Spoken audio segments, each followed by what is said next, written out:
अस्सलाम वालेकुम नाजरीन जी, मैं हूं आपका होस्ट डॉक्टर मियां अली रज़ा और आप देख रहे हैं प्रैक्टिशनर डेयरी कैटल।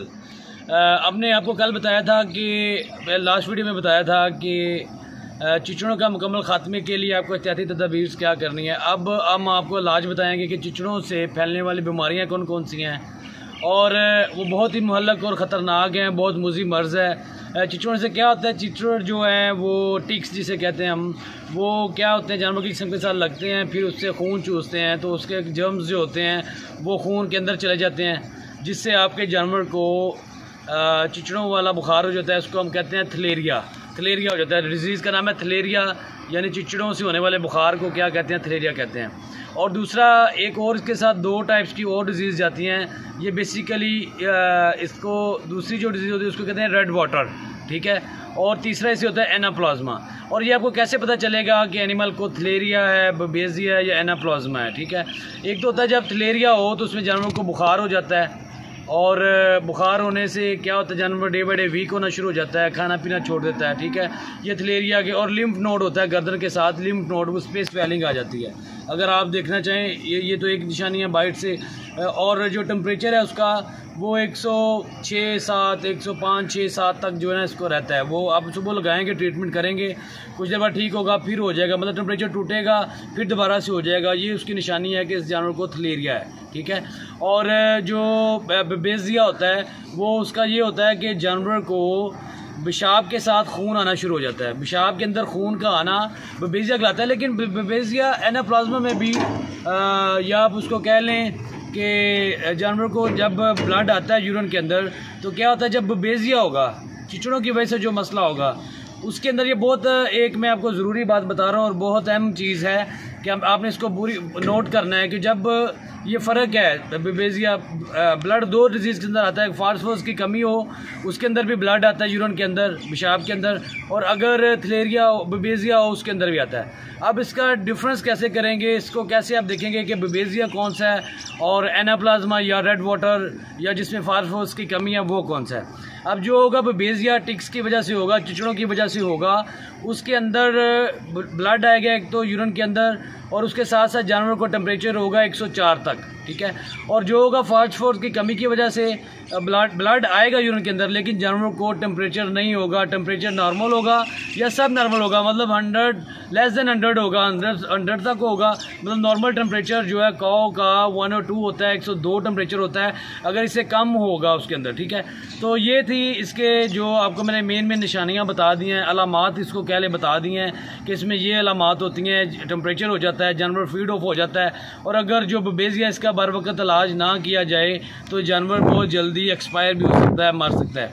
अब अगर आपने इसको देखना है कि आपको नहीं पता चल रहा, फिर भी अगर आपने इसको देखना है कि कैसे पता चलेगा जानवर को बेजिया है, थलेरिया है या एनाप्लाज्मा है, तो फिर आपका इसका टेस्ट होता है ब्लड पैरासाइट का, ठीक है। इसको आप इसका लेंगे, ब्लड सैंपल लेंगे, उसको वैक्यूम कंटेनर के अंदर डाल लेंगे, ठीक है, और वो आप लेबॉर्ट्रीज को भेज देंगे। उसके बाद आपको रिपोर्ट मिल जाएगी, उसमें आपको क्लियर हो जाएगा कि इसको क्या प्रॉब्लम है, बेजिया है, थलेरिया है, एनाप्लाज्मा है या नहीं है, एक इसका हो गया। अब हमको एक चीज़ का आपको हम ट्रीटमेंट बताएंगे, थलेरिया। अगर जब आपको थलेरिया हो तो उसका आप ट्रीटमेंट क्या करेंगे, वो ट्रीटमेंट आपसे शेयर करने लगा हूँ, इसको गौर से सुनिएगा।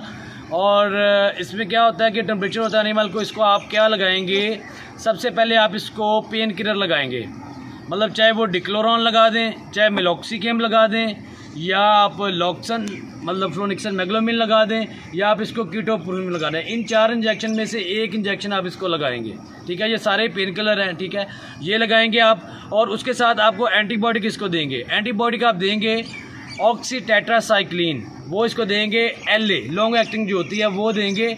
तो वो जो बड़ा एनिमल है जिसका बॉडी वेट के हिसाब से कोई भी मेडिसिन दी जाती है, और अगर बड़ा बिग एनिमल है तो उसको 40 ml तक आप दे सकते हैं। अगर नॉर्मल लेगी, हमारे गांव वगैरह के जो देहातों में एनिमल आते हैं 20 से 30 ml, वो भी बॉडी के हिसाब से उसको देख के आप लगाएं। और इसके अलावा आप इसको लगाएंगे ब्यूटालेक्स के नाम से एक इंजेक्शन आता है, अगर वो अवेलेबल नहीं है आपके पास, या मतलब आप इसे कॉस्ट नहीं बियर कर सकते, उस पर इतने पैसे नहीं हैं आपके पास, नहीं लगा सकते, तो फिर आप उसमें उसकी जगह पे बुपारवा क्यून के नाम से आता है, आई बुपारवा आता है, मतलब मुख्तलिफ जो हैं। बुपारवा क्यून होता है बेसिकली उसमें साल्ट, ब्यूटालेक्स के अंदर।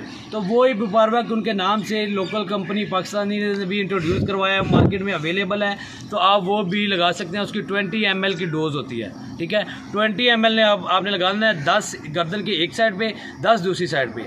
और अब आपने इसके बाद क्या करना है, जो ऑक्सीटेक्टासाइक्लिन है और जो पेन किलर आप लगाएं कोई भी, ठीक है, मेलोक्सिकेम है, कीटोप्रोफिन है, कोई भी पेन किलर जब या डिक्लोन आप देते हैं तो आपने डेली उसको 3 दिन तक रिपीट करते रहना है। जो एंटीबायोटिक है वो एक दिन छोड़ के एक दिन, क्योंकि LA लॉन्ग एक्टिंग है जो ऑक्स्ट्रा LA के नाम से आती है, वो एक दिन छोड़ के एक दिन आप उसको लगाएंगे। और उसके बाद आप जब ये कर लेंगे ट्रीटमेंट, उसके बाद आप इसको विटामिन AD3 साथ लगाते रहेंगे, 25 ml विटामिन AD3 साथ लगाते रहें। और इंशाल्लाह जो क्या होगा कि इससे आपका जानवर बिल्कुल सेहतमंद हो जाएगा और इस बीमारी से आपको छुटकारा मिल जाएगा। और टेम्परेचर फौरी तौर पे जैसे आप लगाएंगे उसके बाद टेम्परेचर टूटना शुरू हो जाएगा और फिर दोबारा टेम्परेचर नहीं होगा।